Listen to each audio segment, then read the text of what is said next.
हम लीव करके फिर से चालू कर लेंगे जब समय खत्म होगा, तो लीव करके फिर से, लेकिन शंका और समाधान पूरा आज ही करना है हमें। मोना जी, काम करिए, सबको म्यूट कर दीजिए और मुझे अनम्यूट कर दीजिए।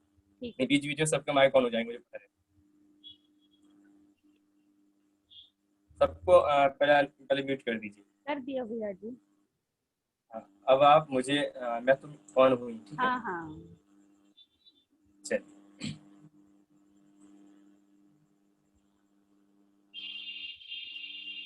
चले, दिख रहा हूँ? जी। नहीं नहीं भैया जी, नहीं दिख रही है। नहीं दिख रहा? नहीं। अरे, मैंने वीडियो तो ऑन कर ली है। ब्लैंक आ रहा है।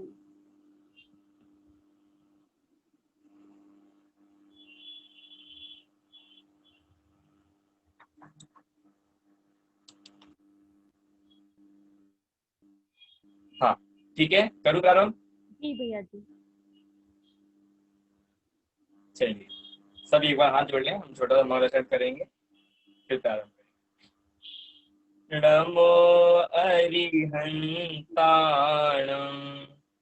नमो सिद्धाणं, नमो आयरियाणं, नमो वज्झायाणं, नमो लोये सब साहुरम। चलिए, बोलो परम उपकारी द्वादश संगमय जिनवाणी माता की जय। काफी शंकाएं हैं, सभी के मैं नाम बोलता जाऊंगा जिनकी शंकाएं हैं, और उनकी शंकाओं का यहाँ से समाधान चलता जाएगा, ठीक है। देखिए, सबसे पहली शंका ग्रुप पर आई थी रितु जी डवरा की, डिफरेंट है, माने अभिषेक और प्रक्षाल में क्या अंतर है। ठीक है, शंका बहुत अच्छी है। अभिषेक में और प्रक्षाल में क्या अंतर है। मैं सोच तो रहा था कि सब लोगों को शंकाएं दूं कि आप लोग समाधान दें, लेकिन इतना हमारे पास समय नहीं है कि मैं सबसे पूछता बैठूं और फिर मैं भी शंका समाधान करूं। समय काफी 8-10 हो गए हैं, समय काफी चला जाएगा। पढ़ता हूँ, समाधान करते। और प्रक्षाल में क्या अंतर है। देखिए, अभिषेक किसे कहते हैं, आप लोग अपने पास पेन कॉपी लेकर बैठना है। शंकाएं सभी काम की है, कि शंका ऐसी नहीं है जो मतलब हमारे काम की ना हो। अभिषेक अर्थात अभिषेक वो होता है जब हम जिनेंद्र भगवान की मूर्ति पर जल की कहते हैं अभिषेक, पहली बात। और उसके बाद आता है प्रक्षाल। तो आप लोगों ने जो प्रक्षाल पाठ है उसमें पढ़ा होगा, शुद्ध वस्त्र से कर रहा प्रतिमा का प्रक्षाल। क्या कहा? शुद्ध वस्त्र से कर रहा। कैसे वस्त्र से कर रहा? वस्त्र से माने जो सफेद कपड़ा होता है, और वो बिल्कुल स्वच्छ कपड़ा, उस कपड़े से जो भगवान की प्रतिमा को, जैसे हम हिंदी में भाषा में बोले हैं, बाहर की भाषा में पहुंचा जाता है, बोलना नहीं चाहिए, लेकिन बाहर की भाषा में देखें आप लोगों को समझ आने के लिए, भगवान की मूर्ति को जो पहुंचा जाता है उसे कहते हैं प्रक्षाल। ठीक है, जैसे देखिए, जैसे बहुत बहुत बड़े तीर्थ होते हैं, लेकिन वहां पर क्या होता है, सभी मूर्तियों का अभिषेक तो नहीं हो सकता, सभी मूर्तियों पर जल की धारा तो नहीं हो सकती, तो लेकिन उन मूर्तियों का प्रक्षाल करके यह भावना भाई जाती है कि भगवान हमने आपका स्पर्श किया है। ठीक इस प्रकार की भावना भाकर ये दो अंतर हो जाते हैं। मैं जल की धारा जहां पर डलती है उसे हम अभिषेक नाम देते हैं, और जहां पर मात्र वस्त्र से पहुंचा जाता है उसे हम प्रक्षाल कहते हैं। ठीक है, इस प्रकार से दो अंतर इसमें जानना चाहिए। अगला अगला प्रश्न आया रजनी जी का। रजनी जी ने प्रश्न में बहुत अच्छा प्रश्न किया है कि पूज्य और पूजक में क्या भेद है। रजनी जी, हाँ, जिसकी शंका है वो लोग ज्यादा फोकस करेंगे। ठीक है, और तो लोग कर ही रहे हैं। देखिए, पूज्य और पूजक, पहले मैं आप लोगों को एक बात बताता हूँ। जिसके पास ज्ञान होता है वो होता है ज्ञानी, जिसके पास गुण होते हैं वो होता है गुणी, जिसके पास धन होता है वो होता है धनी। ठीक, अब देखिए, अब यहाँ पर इनका प्रश्न है पूज्य और पूजक। पूजक जिसको पूजता हो वह कहलाता है पूज्य। जैसे अब देखिए, पूजक हो गए हम और पूज्य हो गए जिनेंद्र भगवान। रजनी जी, क्या कहा? इधर देखिए, आप मुझे दिख नहीं रही हैं, आप आधा आधा दिख रही हैं। मोबाइल थोड़ा सीधा करिए, इससे आप मुझे स्पष्ट दिखाई दें। हाँ, देखिए, पूज्य माने जो हमारे तीर्थंकर भगवान है, महान परमात्मा है, वो तो हो गए पूज्य, और हम पूजक माने हम पूजन करने वाले। सुमन जी, तो हम हो गए पूजक माने पूजा करने वाले, पूज्य को पूजने वाले, इसलिए हम हो गए पूजक। और पूज्य कौन होता है? जिसको पूजा जाता है, वो कहलाता है पूज्य। क्लियर रजनी जी? शंका समाधान हो गया आपकी? आगे बढ़ते हैं। मोना जी का प्रश्न था, यदि किसी का प्रवचन सुनकर हम अपना प्रवचन तैयार कर लें तो इसमें क्या चोरी का दोष आता है? बहुत अच्छा प्रश्न है। पहले मैं आपको शंका समझाता हूँ, क्या शंका है कि यदि किसी का स्वाध्याय सुना हो हमने, जैसे किसी का भी एग्जाम्पल ले सकते हैं, जैसे उनका हमने प्रवचन सुन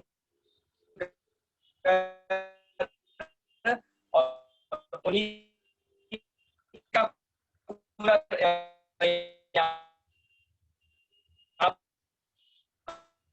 और उनको देखकर अपना विषय रेडी, लेकिन यदि जिसका प्रवचन का जो शब्द ले रही है किसी का भी, जैसे आपने किसी के स्वाध्याय का कोई शब्द लिया, उनकी कोई लाइनें ली जो उन्होंने स्वरचित उन्होंने लिखी हैं, तो उनका नाम बताकर आप यदि बोले तो इसमें कोई दोष नहीं है, इसमें कोई चोरी का पाप नहीं है। और सबसे बड़ी बात, शास्त्रों की बातें सभी के लिए समान है, कोई अपने घर से नहीं लेकर आया है बातों को। आ रही बात ख्याल में? जैसे आज शास्त्री जी ने अपने विषय में अपने स्वाध्याय में बोला कि गुरुस्थान इतने मुनिराज इतने गुरुस्थान पर चढ़ते हैं, मुनि इतने गुरुस्थान पर जाते हैं, श्रावक यहाँ तक जाते हैं। तो ये बात तो हमने सुन ली और हमने इसी बात को गौर किया और रिपीट करके अपने स्वाध्याय में बोल दी। तो बताइए इसमें क्या दोष है? ये बात तो शास्त्रों में भी लिखी हुई है, इसमें कोई चोरी का पाप नहीं लगता।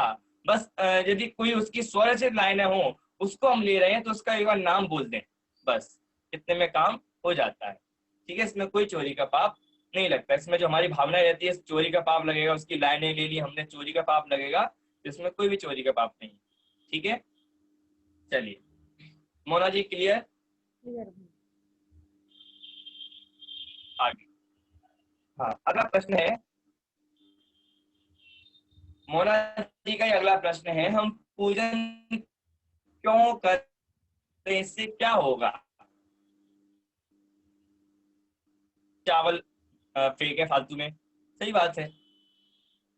देखिए, हमें इतना पता है कि हम सम्यक दर्शन तो नहीं प्राप्त कर पा रहे, हम सिद्ध गति तो नहीं प्राप्त कर पा रहे, हम अनंत सुख को नहीं भोग पा रहे, तो कुछ तो ऐसा करें जिससे थोड़ा बहुत धर्म में लगा जाए।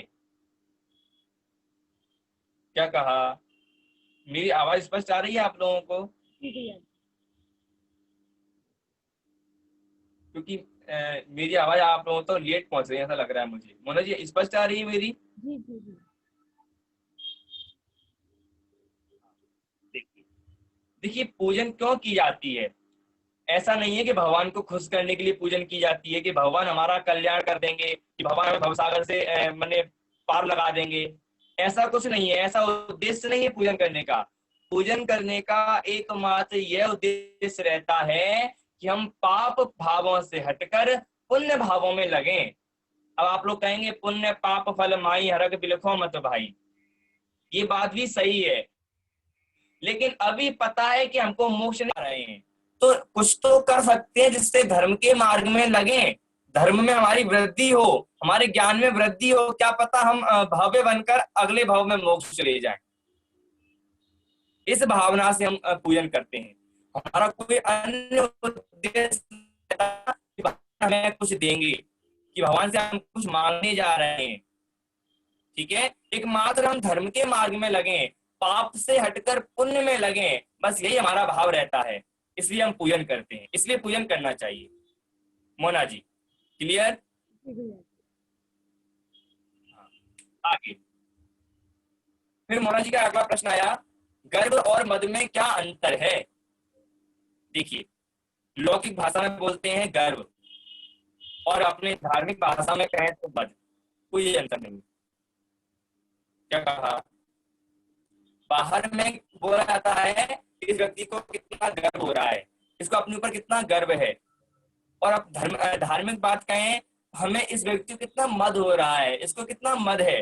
तो ये दोनों शब्द एक धार्मिक शब्द है, एक लौकिक शब्द है, बस मान ये समझ लीजिए, मान कोई भी अंतर उसी में ही आ नहीं है। जाएगा भैया जी, मान मान। हाँ हाँ, गर्व माने एक गर्व हो रहा है, मद हो रहा है, मान हो रहा है, सभी एक ही खानदान के हैं। ठीक है, कोई अलग नहीं है ना, इसमें कोई डिफरेंट नहीं है, दोनों एक ही शब्द है, एक समझ सकते हैं, पर्यायवाची।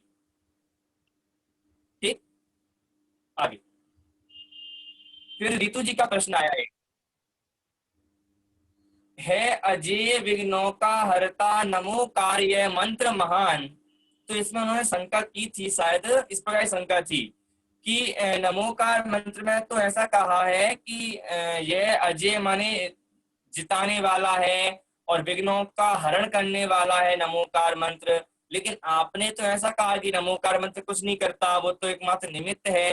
तो लेकिन अंजन चोर को जो नमोकार मंत्र से मोक्ष प्राप्त हुआ था वो भी निमित्त था क्या? इस प्रकार का उनका प्रश्न था। प्रश्न स्पष्ट हुआ कोमल जी? क्वेश्चन स्पष्ट हुआ आपको? समझ में नहीं आया क्या बोल दिया?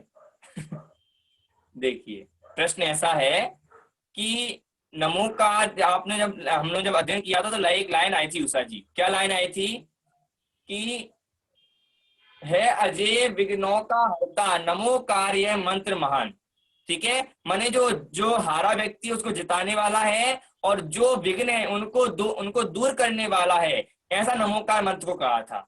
लेकिन फिर मैंने ऐसी बात कही थी कि नमोकार मंत्र कुछ किसी का करता धरता नहीं है।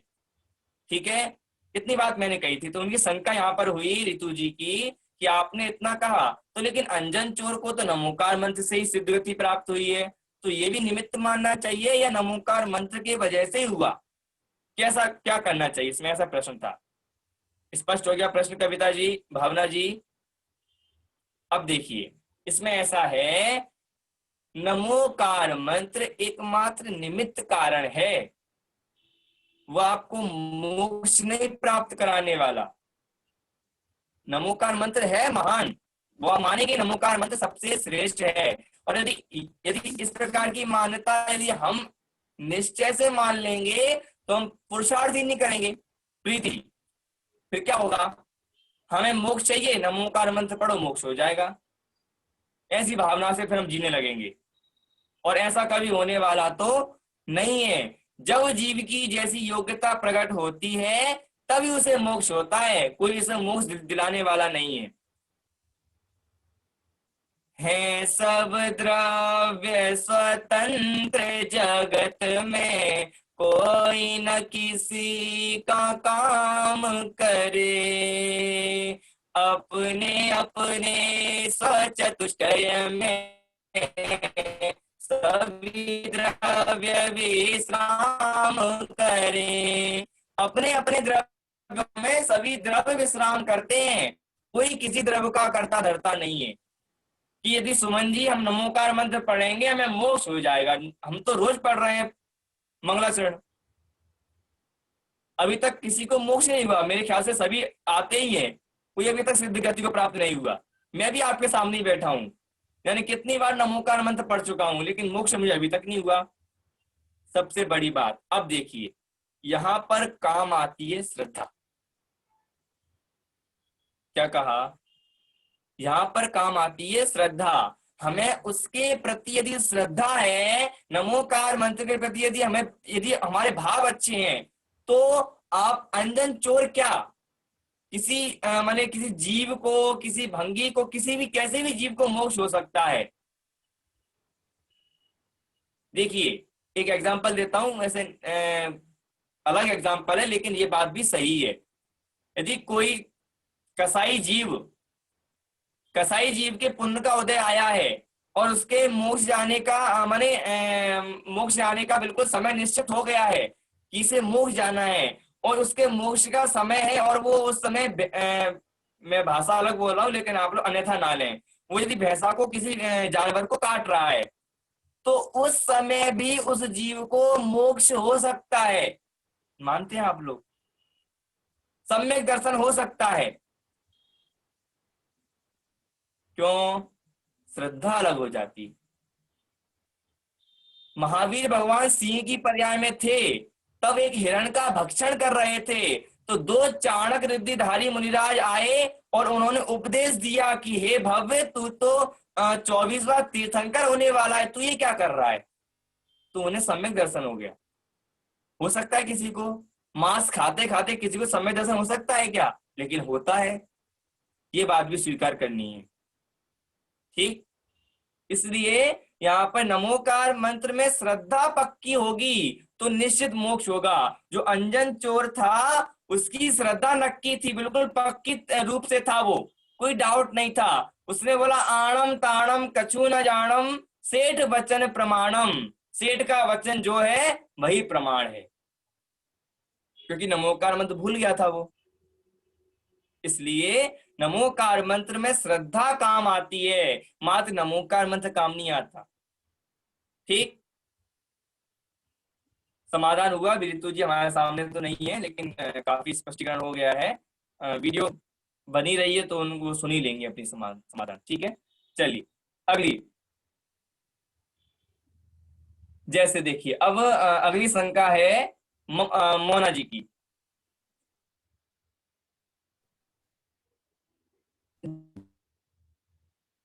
जैसे कहीं कुछ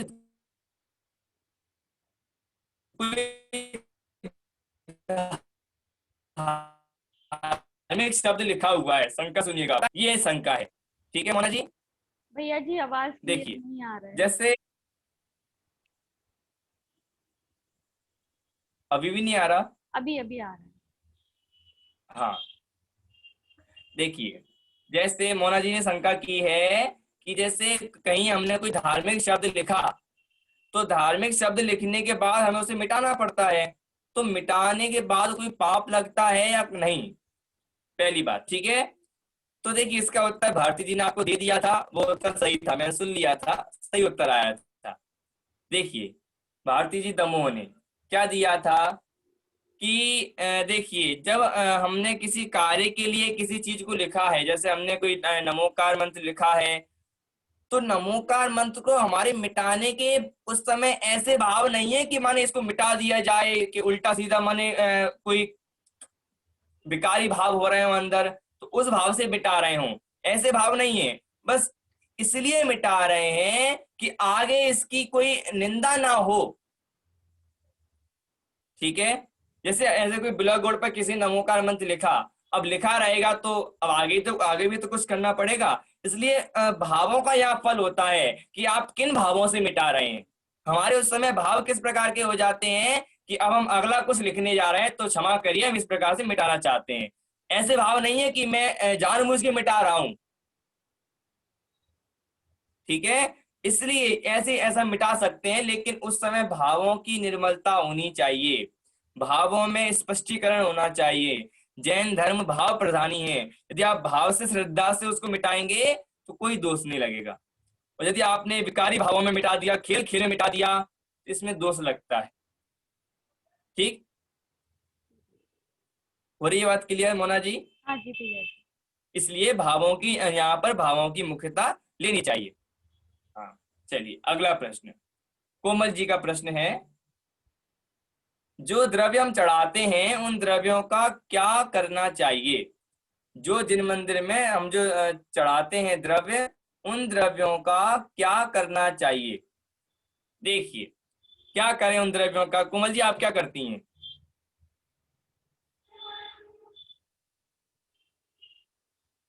देखिए मैं बताता हूँ, ध्यान से सुनिएगा।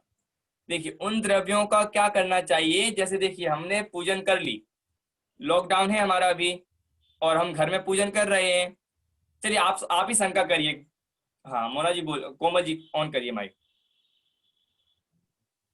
नहीं भैया जी, मेरा क्वेश्चन ये था कि अभी मंदिर जी जैसे खुले नहीं हैं, घर में लोग पूजा कर रहे हैं, तो वो घर में चढ़ी हुई द्रव्य का क्या करें? हाँ हाँ मंदिर हाँ, में बहुत तो वो सुंदर। मालिक करता है, वो अलग ही बात है। हाँ हाँ, देखिए यदि घर में हम पूजन कर रहे हैं और यदि वो जो हमारी जो भगवान को समर्पित करते हैं द्रव्य, तो उस द्रव्य का क्या करना चाहिए? देखिए उस द्रव्य का फिर एक ही काम रह जाता है, यदि आपके घर के पास मंदिर हो या तो मंदिर में देकर आ जाइए, और यदि मंदिर दूर हो तो फिर एक काम रह जाता है। तो आप एक काम करिए, उस द्रव्य को जो पंछी हैं, पक्षी वगैरह हैं, उनको डाल दीजिए। ठीक, इसमें काम हो जाता है, इसमें कोई दोष की बात नहीं है। ठीक, और ऐसी जगह डालिए जहां पर मतलब पैर ना लगे और ऊपर ऊपर स्थान रहे, इस जगह पर उस द्रव्य को डालिए। नहीं, ऐसा नहीं है कि द्रव्य लिए छत पर फैला दी, अब कोई भी आकर खा रहा है, पैर रख रहे हैं, ऐसा नहीं है ना। चलिए आगे बढ़ते हैं। मोना जी क्लियर? जी क्या भैया। नाम है? कोमल जी। हम्म,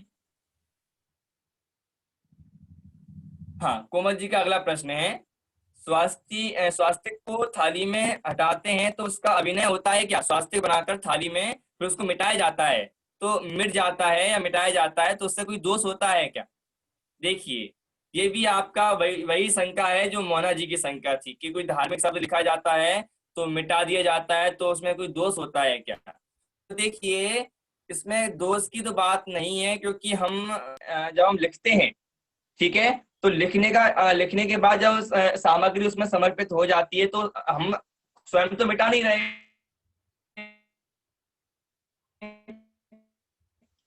वो तो सामग्री के द्वारा मिट जाता है, वो पता भी नहीं चलता कि यह सांचिया बना था कि क्या बना था। ठीक है, इससे मिट जाता है तो फिर उसमें मिटाने की आवश्यकता ही नहीं रहती।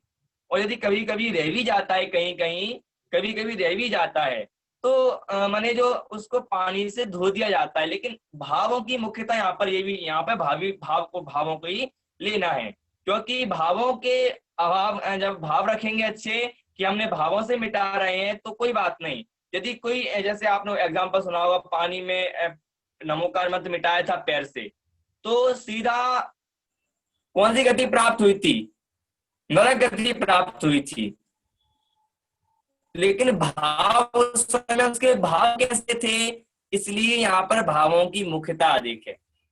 ठीक, इसलिए यहाँ भी जो भाव लेने लेने चाहिए। जो नमोकार मंत्र वगैरह हमसे मिट जाता है, या ये स्वास्थ्य वगैरह थाली वगैरह उसमें साफ किया जाता है, इसमें कोई दोष नहीं है। जब भाव हमारे निर्मल है तो उसमें कोई पाप नहीं लगता है। स्पष्ट? जी भैया। आगे देखिए। हाँ, मोना जी की शंका है, लौंग जैसे उनकी शंका इस प्रकार की है कि जो चलिए मोना जी आप ही करिए, ये वाली शंका आप बोलिए, लौंग वाली।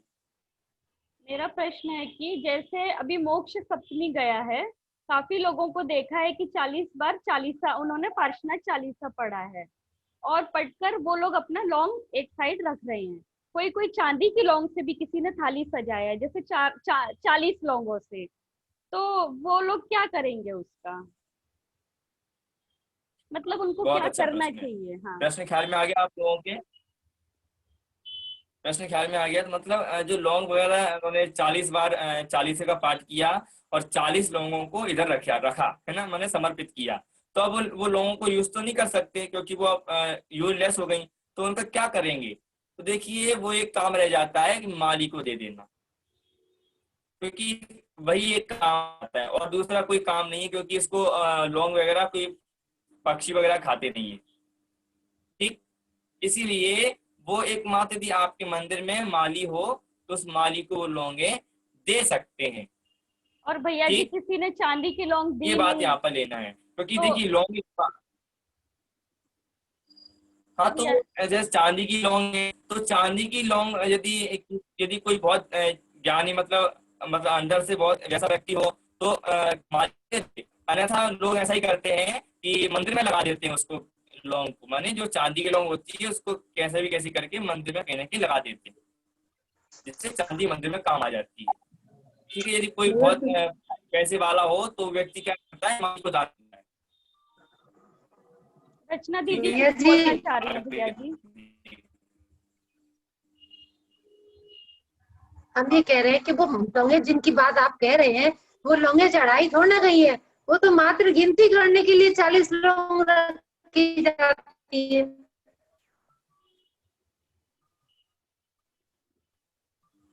तो चढ़ाने में और तो गिनती लौंग तो करने में समर्पित हो गया, क्या अब लौंग को फर्क यूज नहीं कर रहा? सकते।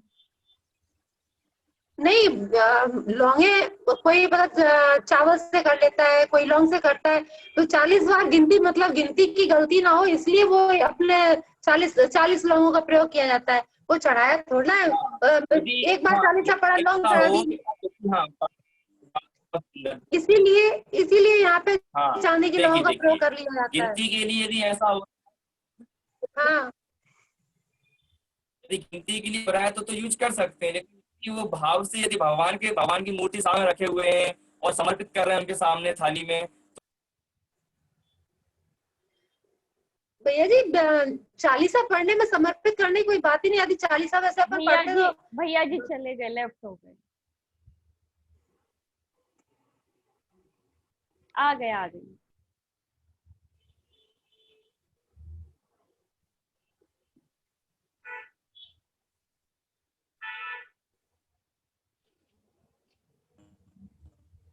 हाँ, मेरा नेटवर्क चला गया, अब नेटवर्क नहीं आने वाला, पता है। भैया जी मीटिंग भी एंड होने वाला है, रुकिए, शट डाउन कर, वापस से। हाँ, फिर से ऑन करते हैं, शट डाउन, ठीक है।